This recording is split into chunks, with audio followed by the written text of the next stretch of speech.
got a little different kind of video for you guys today. Hi, my name is Emmy and welcome to my channel. Usually I make Spanish related videos, but today we're gonna be talking about something different. So the other day in this big dark forest called YouTube, I was recommended a video titled Why You Should Read Kafka on the Shore, which is a book by Murakami Haruki, or Haruki Murakami. And I watched that video and that video made me want to read it. I was like, I should read this book. But then I was like, wait, I think I can make a pretty good video out of this. So I have noticed that there is a specific niche of people who like Japanese books, and I realized that those people always recommend the same kind of books. The books that appeal to the international audience seems to me to be a pretty narrowed down list of books. And it's not that these books aren't popular in Japan, they're very popular, they are very famous, but there's just a lot of other books that are famous as well. So my question is, why these books? Why is it these specific books that I always see non-Japanese people recommending? Like, have you ever heard of anybody recommending like Mochidora or something? So in my mind, I'm thinking, is it because it has universal themes that makes it borderless? Or is it because it has like a specific Japanese flavor or like a Japanese feel that appeal to people? So I'm gonna be reading 4 books. One is Kafka on the Shore. The next is Strange Weather in Tokyo by Hiromi Kawakami. And the third one is Kitchen by Banana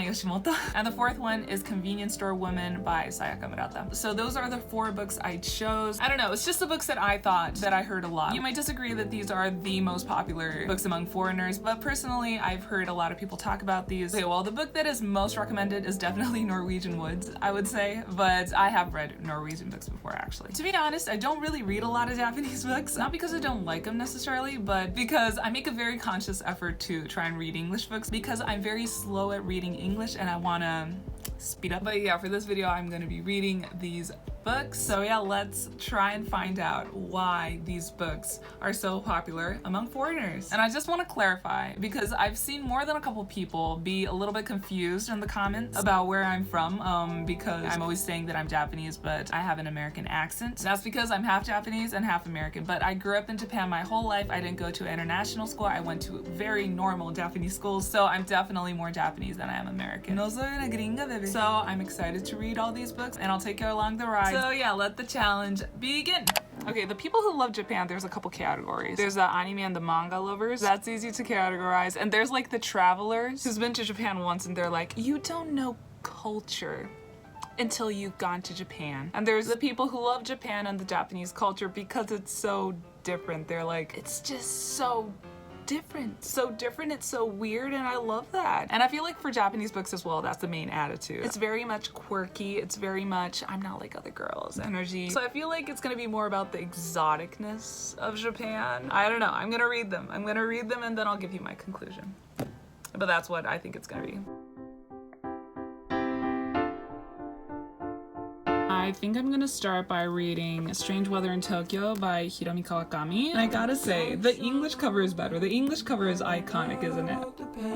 Shimmy up, gonna say my name, 'cause it don't feel the same when you're not around. So I'm gonna start reading Kafka on the Shore. But before we start, I just wanted to share my concern upon reading Haruki Murakami. Okay, so far I've read Norwegian Wood and Kokkyo no Minami Taiyo no Nishi. I don't know what the title is in English, but I've read those 2. Norwegian Wood, I loved. I absolutely loved. It was more of an emotional attachment type of thing because it was a coming of age story of a guy who was 20. I was 19 at the time when I read it. I felt like it captured how a young person is just so lost, and he captured that feeling so well. And then after a while I read the second book. I hated that book. I think if you've read Haruki Murakami before, you know this, but how he depicts woman is disgusting. All the women are sex objects. It's very, very much the male gaze. In Norwegian Wood, it was definitely there, but the thing was, like, the book was so good that my brain decided to forget it. But for the second book that I read, it was very much present and I wasn't emotionally invested enough to be able to get over it. So I'm not super optimistic about this book, to be honest, but let's see. City lights and plastic cars, tiny people. Almost done. I can't believe I just so casually took on the job to read an 800-page book. Oh my god, this is a fat book. So when I finished reading Convenience Store Woman, just to kind of give you an idea of what a convenience store is, I decided to give you a little tour of the 3 major convenience stores that you can find in Japan.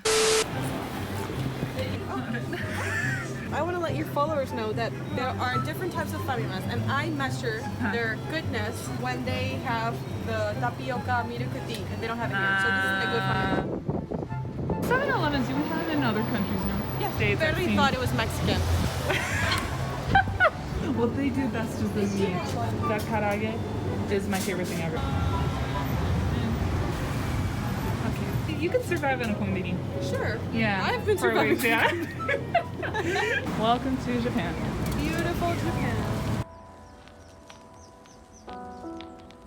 So I finished reading all of them. I'm gonna briefly explain what each of these books are about, and then after that I'm gonna dive into my observations of why I think foreigners especially really like these books. Okay, so I think I'm just gonna explain them in the order of which I've read them. So first, Strange Weather in Tokyo. Okay, Strange Weather in Tokyo is a story about a woman who is in her mid-30s, and she meets her ex-high school Japanese teacher in a Japanese bar, and they start forming this very delicate relationship, and that's the story. There's about a 30-year age gap, so I was kind of creeped out throughout the whole book, but it's handled very delicately, and I realized that because there was a scene where the woman and the teacher are hanging out together at the bar as usual, and there's a scene where this young drunk guy is sitting next to them. This guy is like, "What, you're fucking with this old man?" And just the sheer vulgarness in that scene just makes you realize that, oh, like, this is such a delicate relationship. Like, this book makes you want to defend this relationship, and you're like, no, but it's not like that. Yeah, I thought that was interesting. I love the prose of this book. It was beautiful. Okay, so that was Strange Weather in Tokyo. The second book I read was Kafka and the Shore. Kafka and the Shore,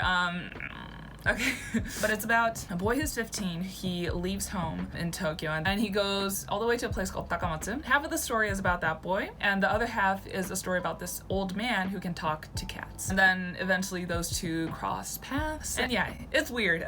But reading this book, I was just constantly conflicted whether I liked it or hated this book, because I like the magical realism bits. I like the philosophical discussion, and I really like his prose. I love the world that he builds. But also, this book is dealing with stuff like rape and incest, and it doesn't condemn it at all. And there are a few really grotesque scenes that I just I couldn't handle. In some parts I was like, this book is sick, but other parts of the book I really liked. So yeah, I don't know my conclusions for this book. It was weird. Yeah. Okay, next I read Convenience Store Woman, and it's about this woman in her 30s who works in a convenience store. She's kind of weird and she can't fit in. She doesn't understand why people do certain things. She doesn't understand how to fit in society, and she's not married. She lives on her own and she thinks that life is fine. She doesn't mind her life at all. But the people around her constantly pressure her to get married or find a proper job, and she doesn't understand why. But it's about how people can't tolerate when something is different, when someone is different, and society won't accept you when you're different. Out of the 4 books I read, this book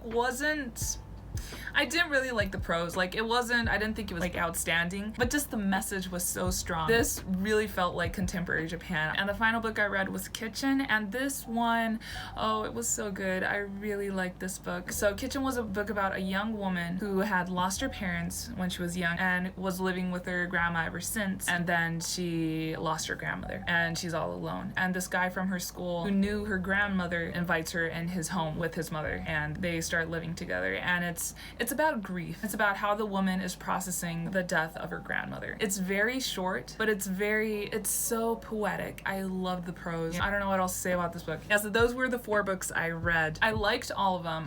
Kafka and the Shore, questionable, but I genuinely did like all of them. But I did find a couple things that were common among them. So when you look up popular Japanese authors in English, this is the list that comes up on Google. So it's Haruki Murakami, it's Banana Yoshimoto, and then after that it's Akutagawa Ryunosuke, Mishima Yukio. It's classic Japanese literature. But if I Google in Japanese popular authors, then you get a completely different list. So it's Higashino Keigo, it's Minato Kanae, it's Isaka Kotaro. And what I've noticed is I don't really read Japanese literature, but I know that at least these top 3 people, these people write mystery books. But the thing about mysteries is that it has to have a good plot. If nothing happens, that's not a mystery, that's not a thriller. So it's probably fast-paced, there's probably a lot of stuff happening. I've never read any of the books by these authors, so I obviously can't say if it's fast-paced or not, but that's what I would assume. And the thing that I've noticed with these books that are popular among foreigners is that they are all very slow-paced. It's very slow-paced, and it's all all about the everyday life. And it has a sense of quietness. It's very quiet. Nothing really happens really. Like it's more of like an internal reflection type of thing. It's sad, it's melancholy, and it's all lonely. It deals a lot with loneliness, and I thought that was very interesting. And I was kind of looking up what other people were saying about this book, and I saw a girl, like a British girl or something, talking about Kitching, and she was saying this book is very lonely, and she said, and I looked into it, and Japan is the third most lonely country in the world. I was like, what do you mean you looked into it and then like you looked at like some kind of chart? But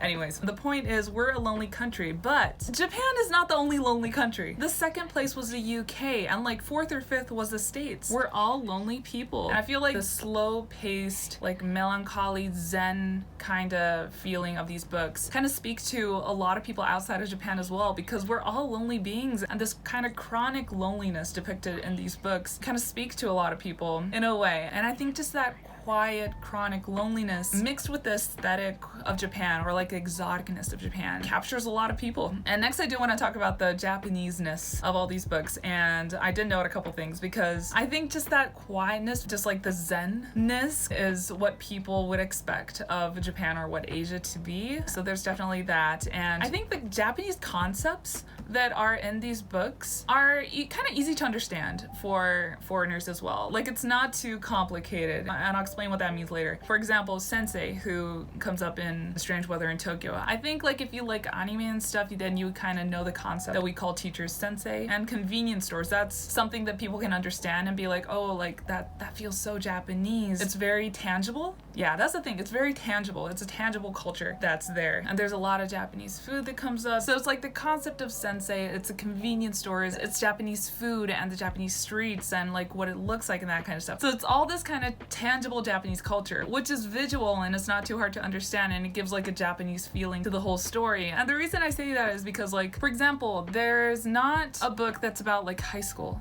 for example, because in Japan, high school is considered like your highest point in life. So there's a lot of popular stories that take place in high school. But the thing is, the high school experience of a Japanese person and a person outside of Japan, I think is vastly different. I think there's two main things that make it very different from at least the States. And one thing is what we call bukatsu, which is you have to join a club. You have to join like a sports club or like an art or music club or something like that. And that takes up most of your life in junior high school and high school. You would have practice like 5 days a week, and you have practice throughout your whole summer vacation. And almost everybody does join a club, because the thing is, if you don't join a club, then you're kind of outside of the social loop. So it's a whole social status type of thing. So that's one defining experience. And then the second one is that we have an entrance exam for both high school and university, and it's intense. So we're in those clubs, right? And you usually retire when you're at your senior year, and that's because you have to study for your entrance exam. Like you're studying for a whole year. Like you don't go out with friends and you're studying throughout the whole year for this exam. And I think people from like Korea or China can relate to that, but yeah, Japan's that kind of society as well. So your middle school and high school experience are defined by these two things. And I think that's pretty specific to Japanese people, and you don't know how it is unless you went through it. So that's what I noticed. The books that are popular among foreigners aren't about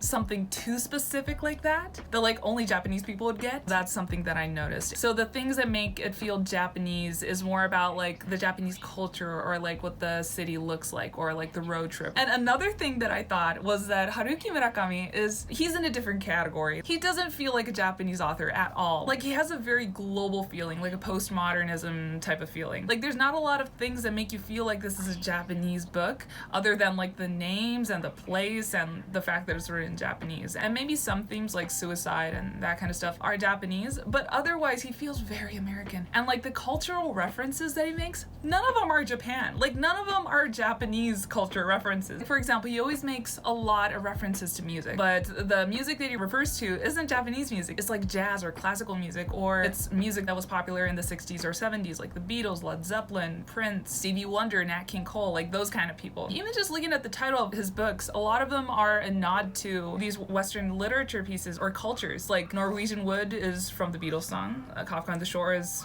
Kafka. 1Q84 is George Orwell, and he has a book or like a memoir called What I Talk About When I Talk About Running, and that's a nod to Raymond Carver. So like all the references that he makes is global, it's universal, it's not specifically Japanese, and his prose is very simple. Each sentence is super short. How it's written, how it's not dependent on Japanese culture. The themes that he talks about all has a really global feeling, and he feels more like an international writer more than a Japanese writer. But that's cool. I love that everybody knows who Haruki Murakami is, although there are some parts that I don't like about him. But it's really cool that a lot of people like this Japanese author, because otherwise people who like Japanese literature is a very specific niche. I think it's really cool that a lot of people love Haruki Murakami and that he's so famous internationally. Where was I going with this? But yeah, but even Haruki Murakami has that kind of slow-paced feeling, that quietness, that loneliness in his books. And it's wacky, it's weird, but that's it. And that's another thing as well. Like, all these books are weird. It's super weird. Okay, no way. I don't want to say The Kitchen is weird. That was a beautiful little book. But at least the other ones, it's kind of creepy, it's kind of weird.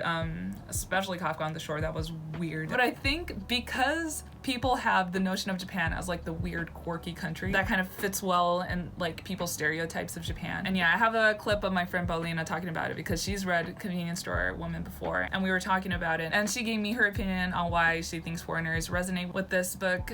So here's a clip for it. Thanks, Paulina. We tend to create this image of Japan as being quirky, which is like, no, Japan is just Japan, and every single country has its own particularities. It's more than just looking at that, but rather like the bigger picture, which is that we all as human beings struggle, and we all feel pressure to adapt to the society that's around us. But yeah, I really think it's a combination of this like Japaneseness, this exoticness, the aesthetic of Japan, with a combination of like loneliness and themes that speak to people universally. And I think that's why these books are popular among non-Japanese people, and that there's like a completely different list of authors that are popular in Japan and popular among non-Japanese people. And all of what I said were just my opinions. If you have a completely different opinion, that's fine. If you found this video and you like Japanese literature, then I would love to know your thoughts in the comments. So if you watched till the end, thank you so much for watching, and I hope you have a great day or night wherever you are, and I'll see you again in my next video.